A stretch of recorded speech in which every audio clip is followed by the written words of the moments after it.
Welcome to the Chronicles of Customer Service. I am your host, Big Sister, and yes, I did say Big Sister. Now, I know some of you guys may be older than me, but it's just a nickname because on this channel, we do not use real names or real names of companies just because we don't need anybody to get them fired, okay? Anywho, today's topic targets specifically call center customers. I don't know about y'all, but I can only have about 30 good seconds for the customer to explain to me why they're calling. Our job as customer service representatives on the phone, because it's quite different than actually being in a store or, a food service place.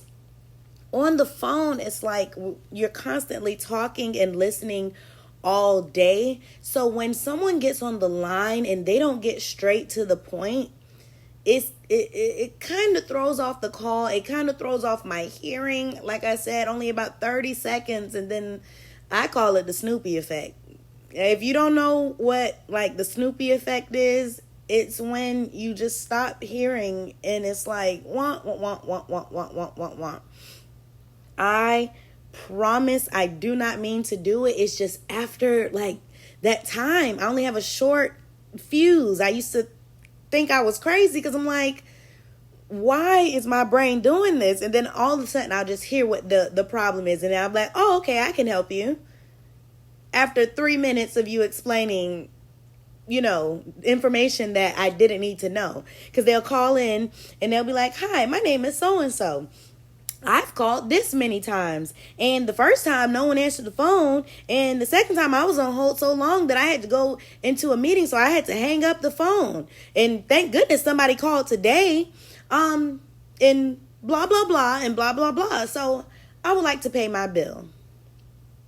So you said all of that to let me know that you wanted to pay your bill instead of getting on the line saying, hi, I'd like to pay my bill. I didn't need to know that you had to walk your dog, so you forgot to call us and pay the bill. You were in the process of paying the bill, but you know what? A call came through, so then you ended up forgetting. Like, it's just all of that is unnecessary. I've noticed that working in customer service because people do it for like different reasons. Like, I've even had a guy call and give me some unsolicited information like I really cared, but I guess he wanted somebody to know. He calls in and he's like, hi, don't use acronyms with me. And I'm like, what? And mind you, he said this after I gave my company's name, but my company's name is an acronym.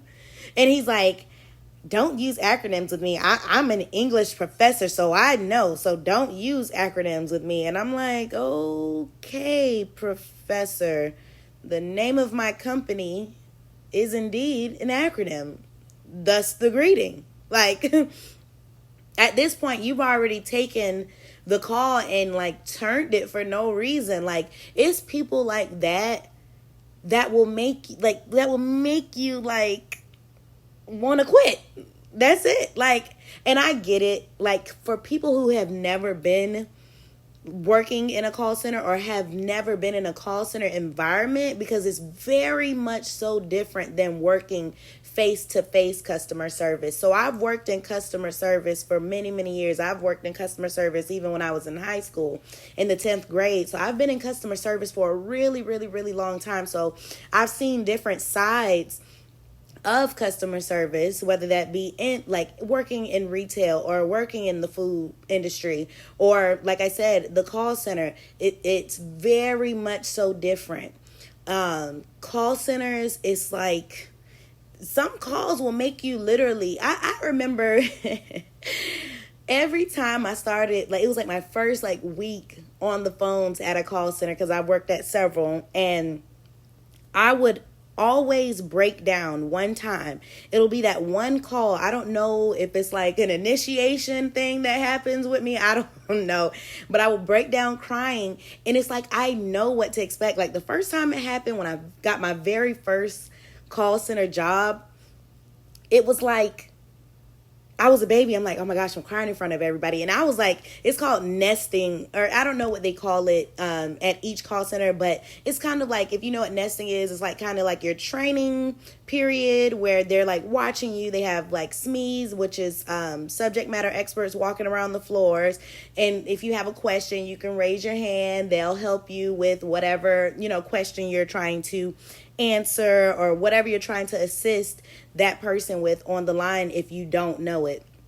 But when you get the call and you get someone who's just so nasty to the point where it's like it's really for real hurting your feelings, like, oh my gosh.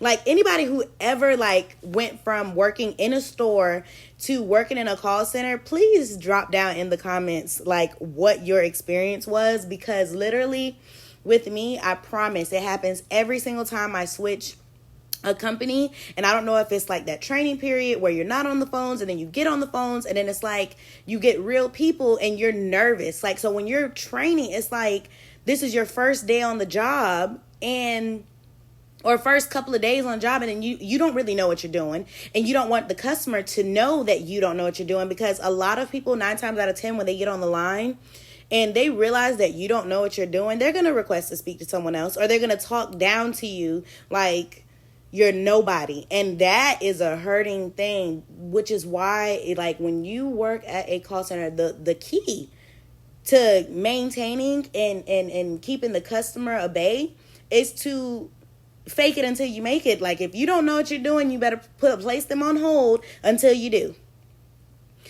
And, just make it seem like you know what you're doing. Because like I said, it's a really hurting thing when you first start working at call centers. And like I said, with that guy getting on the line talking about, I'm a English professor and blah, blah, blah. Like, okay, congratulations. You let someone know that you are a English professor. And if that was your goal for the day, you have now succeeded in reaching it.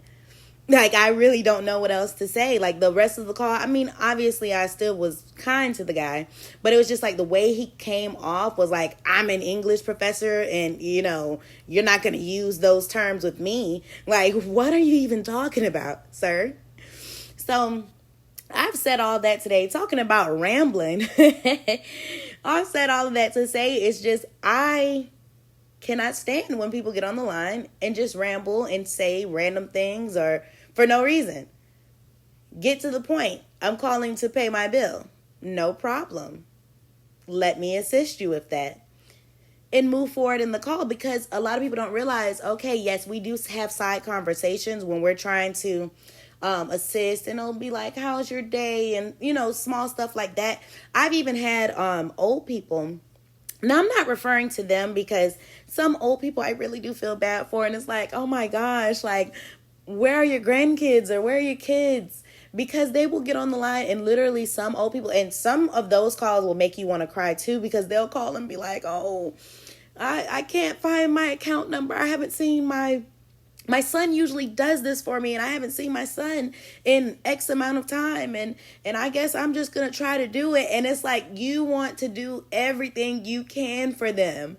Like, they have long drawn out stories, and it's okay, because you know what? Some old people, they are really, really lonely. It just doesn't explain the younger people. You can tell in the voice whether someone is young or whether they're older. I mean, sometimes you can't judge, just like you can't judge whether someone is a woman or a male. I try not to use ma'am and sir when I'm on the phones as well, because you never know. Some people may have a deeper voice, deeper register.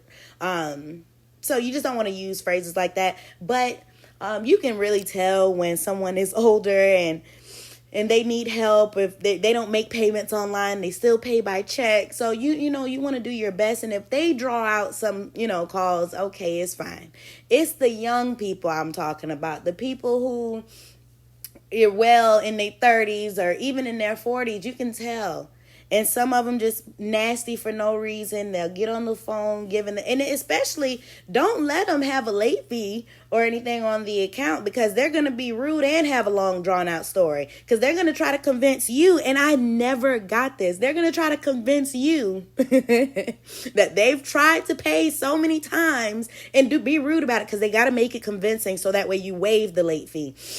And they'll get on the line like, I've tried to pay X amount of time and I'm always, on time with my payments, or I mailed it off on the 3rd of this month and you guys still don't receive it, and blah, blah, blah, blah, blah, blah, blah. All to say they would like the late fee waived. But guess what? If you would have just asked normally and said, you know what? I've tried to, I mailed this on this date, or I thought I submitted a payment on this date. I just want to know if you could waive the late fee, or whatever the case is. That would still get you the same answer. You get what I'm saying? Niceness still will get you the results that you're looking for. It's when you be nasty to people. It's like, no, actually we don't waive late fees. I will tell you straight up, like, no. Like, maybe if you would, I won't tell them, but maybe if you were a little nicer when you got on the line, then maybe, I could assist.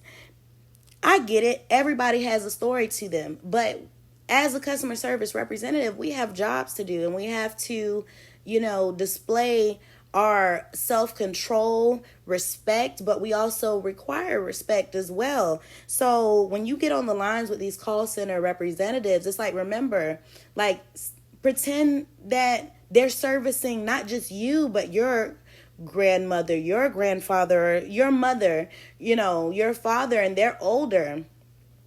Because they still have to pay bills too, unless obviously the children pay for them. But come on, guys, we have to just look at it from both sides of the spectrum, just because, we're consumers too. So when I go places, I try to be short and, and get to the point of why I'm there, or like if I'm trying to get a refund or anything like that.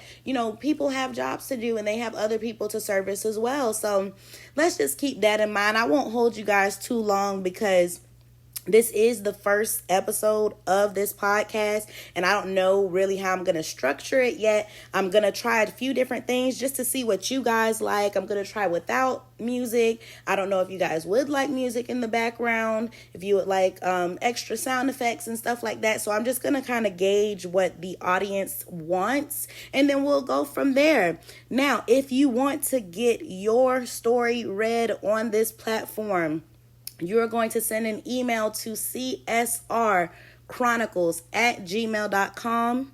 Again, that is csrchronicles@gmail.com. Please do not send in long 2-page, 3-page stories. We want to keep it short and concise, so that way I can just go ahead and read them and get the best ones on this platform. In the subject line, make sure you include if you are an employee, meaning that you work in customer service, or you are writing a letter being a customer.